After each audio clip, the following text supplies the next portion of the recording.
Hello students, मैं उम्मीद करता हूँ कि आप सभी परिवार के साथ, अपने माता पिता के साथ स्वस्थ होंगे। आज का हमारा मूल मंत्र है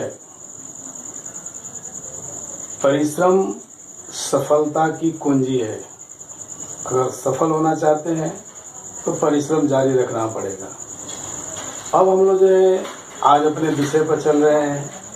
आज हमारा विषय है लेंस, या इसको हिंदी में हम लोग ताल कहते हैं। तो पहला ही प्रश्न उठता है हमारे सामने कि आखिर ताल किसे कहते हैं या लेंस किसे कहते हैं। तो सबसे पहले हम लोग जानेंगे, कल हमने आप लोगों को बताया था कि पारदर्शी माध्यम किसको कहते हैं, जिसे प्रकाश किरणें पूर्ण रूप से पार करती है।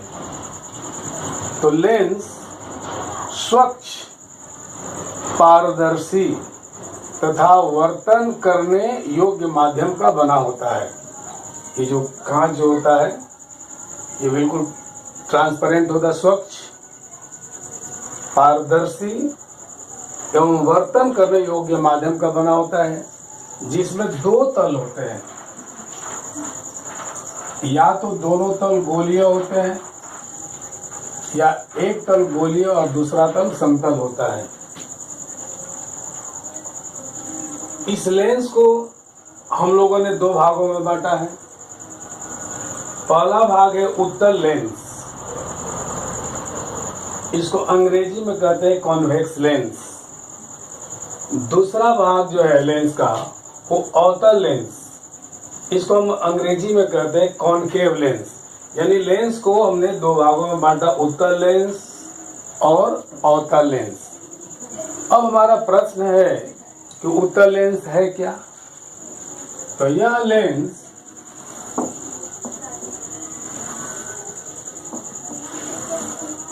बीच में मोटा होता है। देखो ये बीच में मोटा है कि नहीं है, यहाँ से बीच में मोटा होता है, अब किनारों पर क्रमशः पतला होते जाता है। देखो यहाँ ज्यादा मोटा है, कम, इधर भी मोटा है, कम होता है। यानी ये बीच में मोटा होता है और किनारों पर पतला होता है।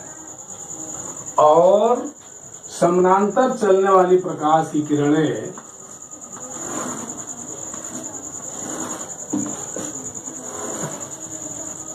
इस लेंस पर जब आपतित होती है, पड़ती है, तो वर्तन के बाद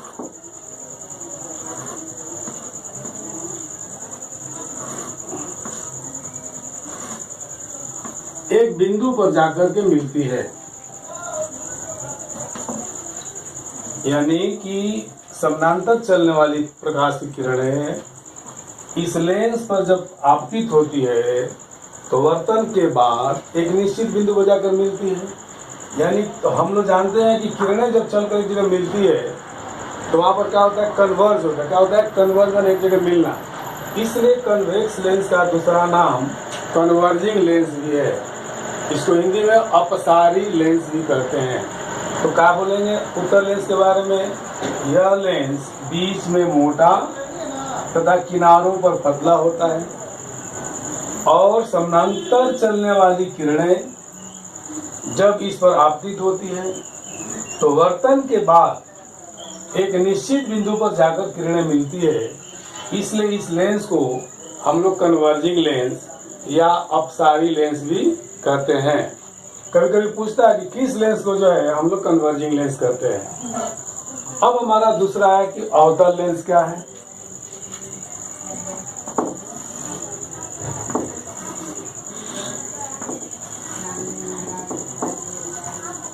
यह लेंस जो है देखो बीच में पतला है और किनारे पर मोटा है। देखो जस्ट उसका उल्टा चल रहा है, यह बीच में पतला होता है और किनारे पर मोटा होता है। और समानांतर चलने वाली प्रकाश की किरणें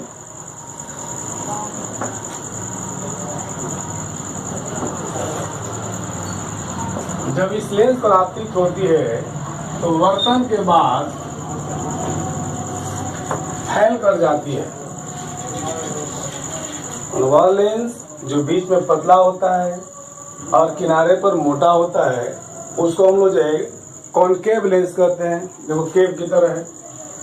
और समानांतर चलने वाली किरणें जब इस पर आपतित होती है तो वर्तन के बाद फैल करके जाती है। तो फैल कर जाना माने डाइवर्ज होना, इसलिए जो है हम लोग कॉनकेव लेंस को डाइवर्जिंग लेंस भी कहते हैं। इसको क्या कहते हैं? डाइवर्जिंग लेंस भी कहते हैं। अभिसारी लेंस, क्या चीज लेंस? अभिसारी लेंस। क्यों कहते हैं? इसलिए कि यहाँ से किरण जो फैल करके जाती है। तो हमने दो तरह के लेंस को देखा, उत्तल लेंस और अवतल लेंस। इसके बारे में हम लोगों ने जाना। अब हम लोग छोटे छोटे से जुड़े हुए डेफिनेशन से उस डेफिनेशन को मैं बारी बारी से बता रहा हूँ। अब हम लोग वक्रता केंद्र किसे कहते हैं इसके बारे में हम लोग पढ़ेंगे। इसको अंग्रेजी में कहते हैं सेंटर ऑफ कर्वेचर। तो हमें जानना चाहिए कि लेंस जो है, जैसे ये लेंस है, किसी गोले का भाग है। ये जो गोला है इसका एक भाग है, या मान लो इधर से हम लोग लेते हैं, इधर से लेते हैं तो ये गोला बन रहा है, इस गोले का केंद्र ये है।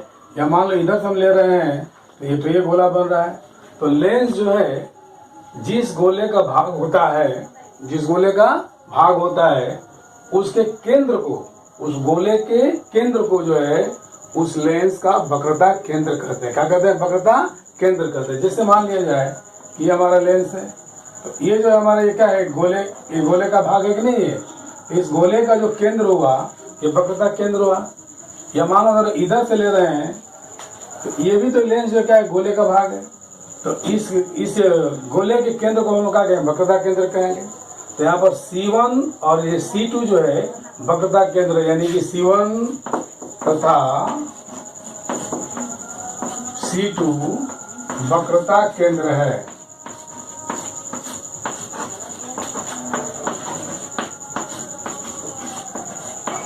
तो हमने यहाँ पर लिख दिया है कि वक्रता केंद्र लेंस जिस गोले का भाग होता है, जैसे लेंस जो है जिस गोले का ये भाग है ना होता है, उसी गोले के केंद्र को, ये जो गोला है ना उसी के केंद्र को उस लेंस का वक्रता केंद्र कहते हैं। और हमें जानना होगा कि जो गोले का ये जो रेडियस जो होगा उसको हम लोग जो है वक्रता त्रिज्या या वक्रता अर्धव्यास भी कहते हैं। यानी कहने का मतलब है कि कभी कभी मान लो पूछ दिया जाएगा कि वक्रता त्रिज्या किसे कहते हैं, तो यही से चलेंगे कि लेंस जिस गोले का भाग होता है उसी गोले के अर्धव्यास को, उसी गोले के अर्धव्यास को क्या कहते हैं? उसका वक्रता त्रिज्या कहते हैं। वक्रता त्रिज्या कहते हैं। तो यहाँ से हमको दो परिभाषा मिल गई। जैसे इसका ये जो केंद्र था C1, ये जिसका केंद्र C2, तो C1 और C2 जो है वक्रता केंद्र है। अब हम लोग जो है इसके अगले डेफिनेशंस के बारे में भी हम लोग देखेंगे। अब हमारा दूसरा फॉर्मूला है या दूसरा परिभाषा जो है मुख्य अक्ष। इसको कभी कभी हम लोग प्रधान अक्ष भी कहते हैं। इसको अंग्रेजी में कहते हैं प्रिंसिपल एक्सिस।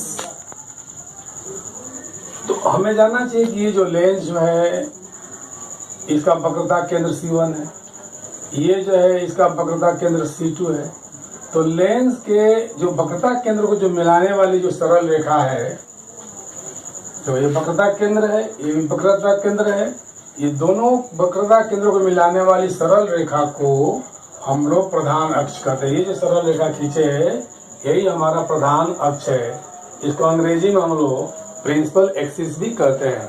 तो हमने यहाँ पर देखो लिखा हुआ है कि लेंस के वक्रतलों के वक्रता केंद्र को, ये जैसे वक्रतल है इसका वक्रता केंद्र ये है, ये वक्रतल है इसका वक्रता केंद्र ये है। तो लेंस के वक्रतलों के वक्रता केंद्रों को मिलाने वाली सरल रेखा को लेंस का मुख्य अक्ष कहा जाता है। ये जो लाइन जो देख रहे हो सरल रेखा, यही जो हमारा जो है प्रधान अक्ष है।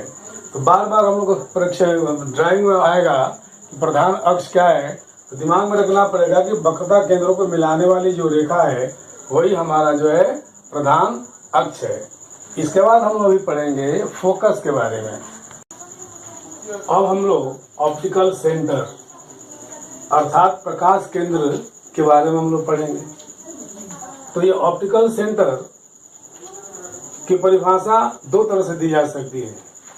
पहला कि लेंस बहुत पतला है तो उसकी परिभाषा, और लेंस जब मोटा है तो उसकी अलग परिभाषा। तो ये हमारा लेंस है, पतला है। तो ऑप्टिकल सेंटर क्या होता है कि प्रधान अक्ष के ऊपर एक ऐसा बिंदु होता है, ये प्रधान अक्ष है, इसके अंदर में एक ऐसा बिंदु होता है जिसे होकर गुजरने वाली प्रकाश की किरणें बिना वर्तित हुए सीधे चली जाती है। मैंने यहाँ पर टकराई और ये सीधे चली गई। ऑप्टिकल सेंटर से जो भी किरण चल रही है वो बिल्कुल सीधे चली आ रही है। कब? जब लेंस हमारा पतला होता है तब। तो हमने यहाँ पर लिख दिया गया कि लेंस के अंदर प्रधान अक्ष पर, ये हमारा प्रधान अक्ष है, लेंस के अंदर प्रधान अक्ष पर एक ऐसा बिंदु होता है, ये जो बिंदु है, जिससे गुजरने वाली प्रकाश की किरणें, जिससे होकर गुजरने अपने मार्ग से बिना विचलित हुए, मैंने मूर्ति नहीं, बिल्कुल सीधे चली जाती है, बिना विचलित हुए सीधे चली जाती है। तो इस बिंदु को हम ऑप्टिकल सेंटर कहते हैं, इसको ओ से लिखते हैं। ओ माने प्रकाश केंद्र या ऑप्टिकल सेंटर। यानी जब लेंस पतला होगा तो इस होकर गुजरने वाली किरणें जो है ऑप्टिकल सेंटर से बिल्कुल सीधे चली जाती है। लेकिन यही जब लेंस जब मोटा होगा तो हमको ये जो आपतित किरण जो है जब इस पर पड़ेगी और वर्तन होगा तो ये जो वर्तित किरण जो बाहर निकलेगी तो ये आपतित किरण और वर्तित किरण एक दूसरे के समानांतर हो जाएगी। क्या हो जाएगी? समानांतर हो जाएगी। यहाँ से चलिए ये और देखो ये इसके समानांतर है। कब? जब लेंस मोटा होगा तब। तो जब लिखा हुआ कि जब लेंस मोटा हो तो ये परिभाषा दोनों दे देना चाहिए। लेंस के अंदर प्रधान अक्ष है के ऊपर एक ऐसा बिंदु होता है ये जिसे गुजरने वाली प्रकाश की किरणें, ये जो प्रकाश की किरणें जो है दूसरे तल से आपतित होती है तो समानांतर किरण निर्गत हो जाती है। इसी बिंदु को जो क्या कहते हैं प्रकाश केंद्र करते हैं। क्या करते हैं? प्रकाश केंद्र करते हैं। तो अब ये जो हमने परिभाषा यहाँ पर ब्लैक बोर्ड पर लिख दिया है, इसको अच्छी तरह से आप लोग जो है वीडियो को पॉज करके इसको नोट कर लीजिएगा।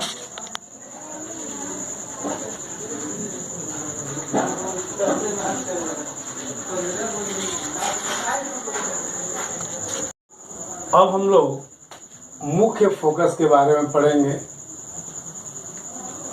कि हमें जानना चाहिए कि लेंस है, ये प्रधान अक्ष है। तो प्रधान अक्ष के समानांतर जब किरणें चलती है तो लेंस से वर्तन के बाद, लेंस से वर्तन, जैसे ये किरण चली वर्तन के बाद प्रधान अक्ष के जिस बिंदु पर मिलती है या केंद्रित होती है उसी बिंदु को इस लेंस का फोकस करते हैं। यानी प्रधान अक्ष के समानांतर चलने वाली प्रकाश की किरणें लेंस पर जब आपतित होती है तो वर्तन के पश्चात एक बिंदु पर केंद्रित होती है। इसी बिंदु को हम लोग इस लेंस का फोकस करते हैं। इसको हम लोग एफ द्वारा प्रदर्शित करते हैं। एफ का मतलब फोकस होता है। तो हमने यहाँ पर एक परिभाषा लिख दिया है कि जब प्रकाश की किरणें मुख्य अक्ष के समानांतर यानी प्रिंसिपल एक्सिस के समानांतर चलकर लेंस पर आपतित होती है तो लेंस से वर्तित होकर मुख्य अक्ष के एक विशेष बिंदु पर, मुख्य अक्ष के एक विशेष बिंदु पर केंद्रित होती है। इसी बिंदु को मुख्य फोकस कहते हैं। इसे एफ द्वारा प्रदर्शित किया जाता है। यानी एफ माने हो गया फोकस हो गया। अब यहीं पर जो है इसको आप लोगों को एक बार और समझ लेना कि यहीं पर एक परिभाषा यहीं से मिल जाता है, फोकल लेंथ। फोकल लेंथ क्या है? तो ऑप्टिकल सेंटर से फोकस के बीच की जो दूरी जो होगा, ऑप्टिकल सेंटर से फोकस के बीच की जो दूरी होगा, इसी दूरी को हम लोग फोकल लेंथ कहते हैं। क्या कहते हैं? फोकल लेंथ कहते हैं। तो अगर हमको फोकल लेंथ यदि कहेगा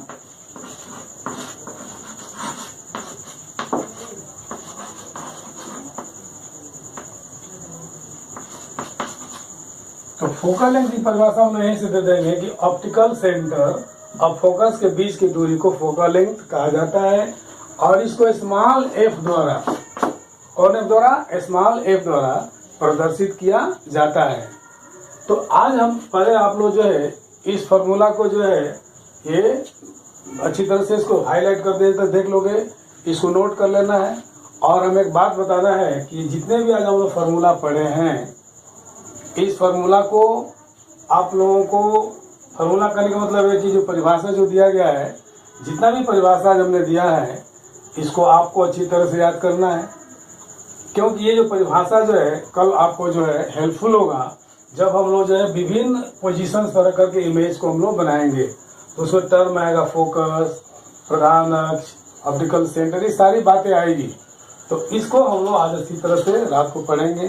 कल हमने फिर जो है हम लोग अगला जो वीडियो देंगे वो कल देंगे कि इमेज किस तरह से बनता है, कन्वेक्स लेंस के द्वारा या कनकेव लेंस के द्वारा इमेज कैसे बनता है, इस पर हम लोग कल चर्चा करेंगे। और तब तक मैं उम्मीद करता हूँ कि आप लोग जो है बिल्कुल स्वस्थ रहेंगे और अपने घर पर रहेंगे और वीडियो को बार बार 2 बार 3 बार जरूर देखेंगे। देखने के बाद कोई भी प्रॉब्लम हो तो आप लोग जो हमारा नंबर दिया हुआ है उस पर कांटेक्ट करके पूछ लीजिएगा। तब तक के लिए शुभ रात्रि।